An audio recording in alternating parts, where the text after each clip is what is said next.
Chief Executive of Tourism Industry Aotearoa, Mr. Chris Roberts. Mr. Roberts joined TIA as Chief Executive in July 2014. TIA is the only membership association representing all sectors of the New Zealand tourism industry. Previously, he was the General Manager of Tourism New Zealand. Today, he will share with us his views about what needs to be done to maintain the growth in our strongly performing Indian visitor market. He will also talk to us about what it takes to deliver an outstanding visitor experience for our Indian visitors to further the potential of this market for New Zealand. Please welcome Mr. Chris Roberts.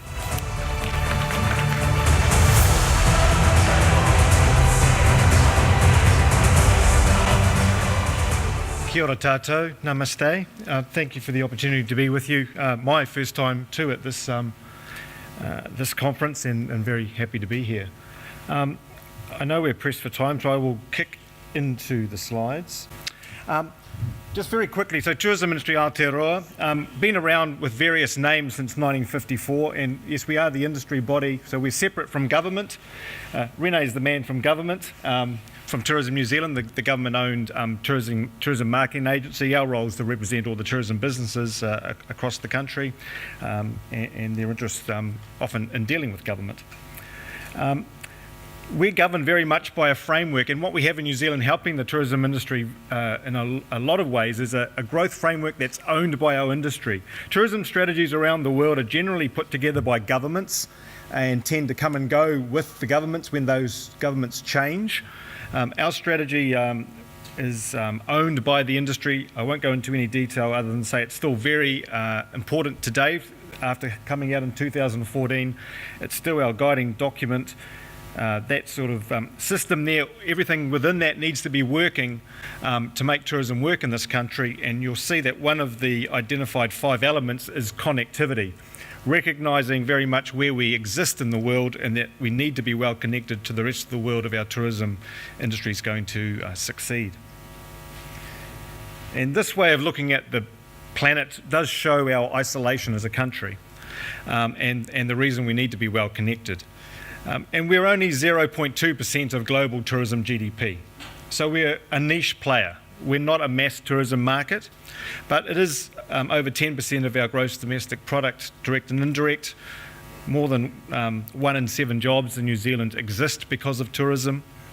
And there is a 60-40 split. While we today be talking about international tourism, 60% of our market is still New Zealanders enjoying travelling around their own country. But we've seen very good growth in the last 4 years. So our domestic spend, New Zealanders are getting out and enjoying their country, which is fantastic. The spend domestically is up 24%.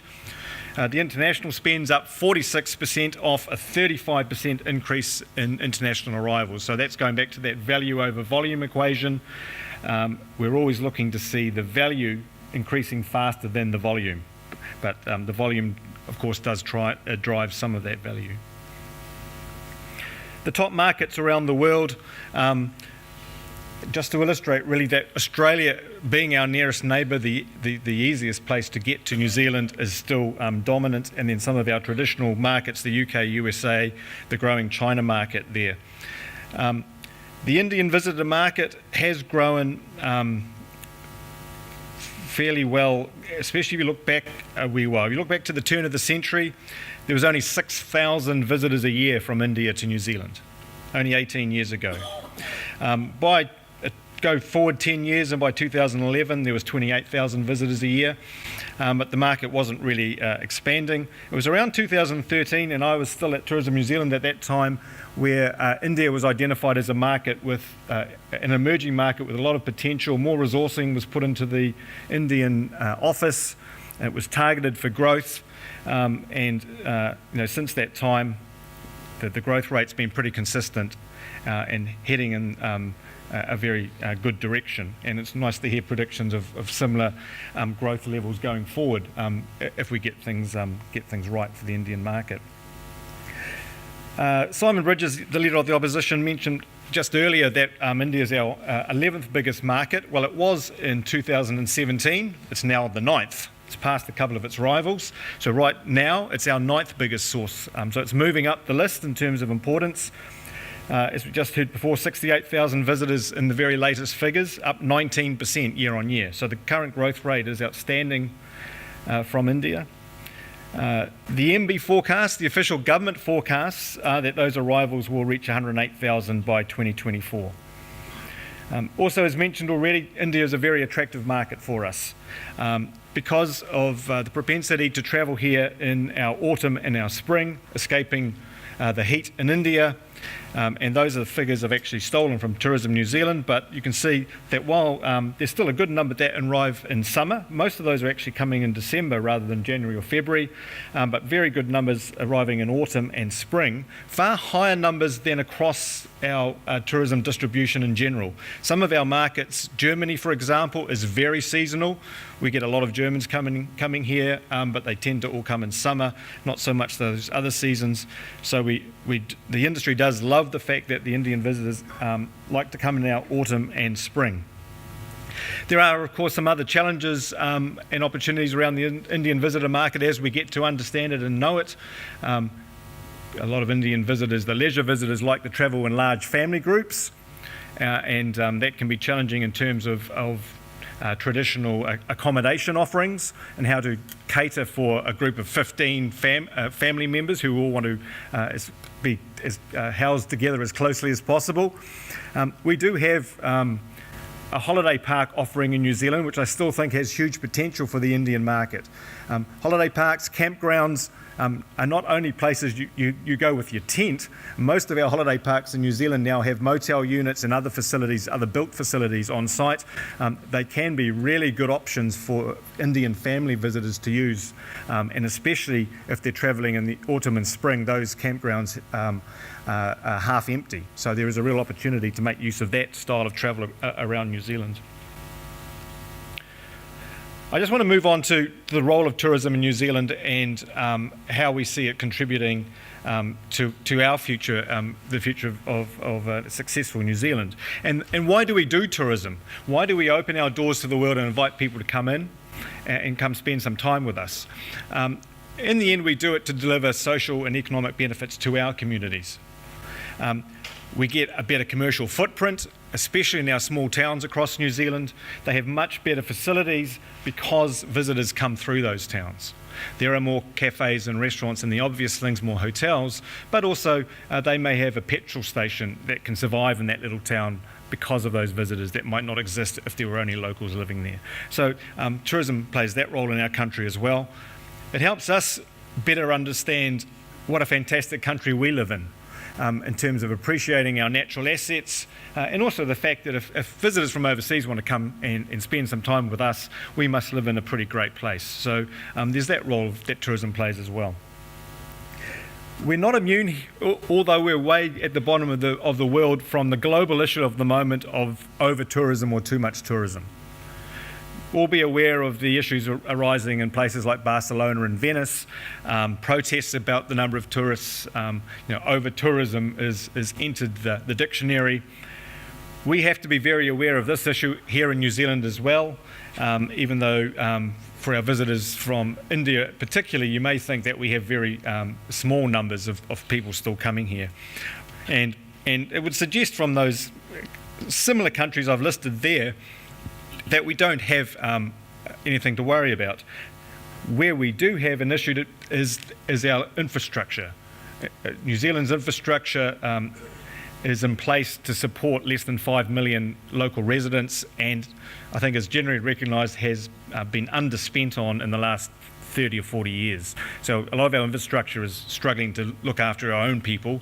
When you add some international visitors on top of that, it's our infrastructure issue that is a challenge for us. There are some practical actions that the tourism industry can do to help. Seasonality, so moving visitors around the time of year. The only time our facilities become under pressure are really at the height of summer and in most of the most popular locations in the country. So if we can get people coming at different times of the year, that's really going to help our system. If we can spread visitors around the country to those places that have got fewer visitors and lots of ability to host more, that's great. And we want to, as I said, get best value. We always want to target high value visitors. and not just get bums on seats. The great thing about the Indian market, it delivers on all three of these objectives, which are really, really important objectives for our tourism industry, which is one reason that we like the Indian market so much. It helps us with seasonality, it helps us with regional dispersal, and it's high spending. The other thing that we're really focusing on is being responsible and responsive as a tourism industry. So we've issued a New Zealand tourism sustainability commitment at the end of last year, and our vision with this is to lead the world in sustainable tourism. And we firmly believe New Zealand can lead the world in having a sustainable tourism industry. What do we mean by that? Well, we want to incorporate three very important Maori values which the tourism industry the tourism industry is adopting as its own values. The first of those is kaitiakitanga, and that translates as guardianship, or in terms of the natural environment.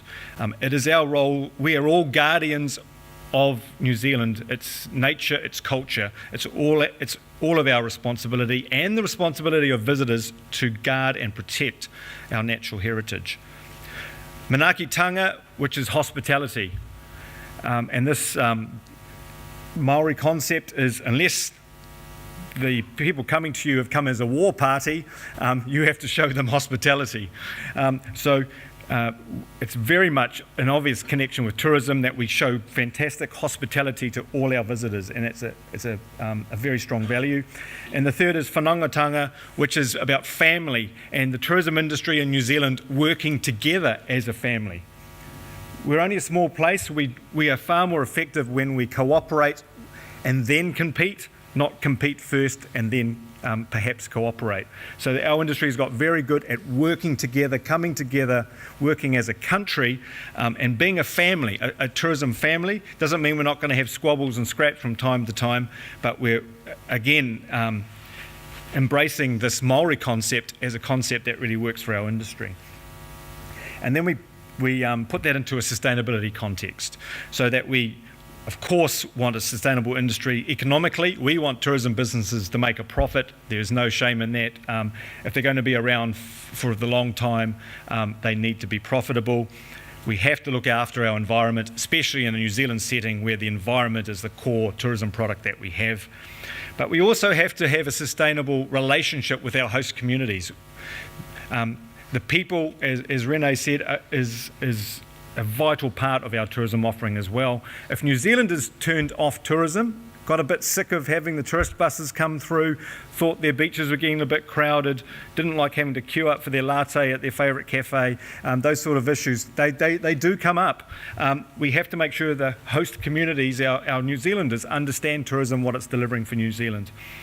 And the visitor. We have to have a sustainable visitor experience, which means we have to get better and better every day, continuous improvement in what we deliver for visitors. We can't stand still. What was good enough yesterday is not good enough today. What's good enough today will not be good enough tomorrow. So we have to keep getting better in terms of what we deliver for the visitors. And we're going to be, for those who are staying in New Zealand or who live in New Zealand, we're going to be discussing all of these big ideas at our own conference on the 8th of November in Wellington. You're all very much welcome to attend. There'll be some big announcements at that conference as we look to emerging markets like India that offer us so much potential, and as do other markets. So we're going to see more growth in tourism in New Zealand. We are getting prepared for that. We want to be ready. We want to manage that growth so that it delivers benefits for the visitors, for our communities, and for our tourism industry. Kia ora.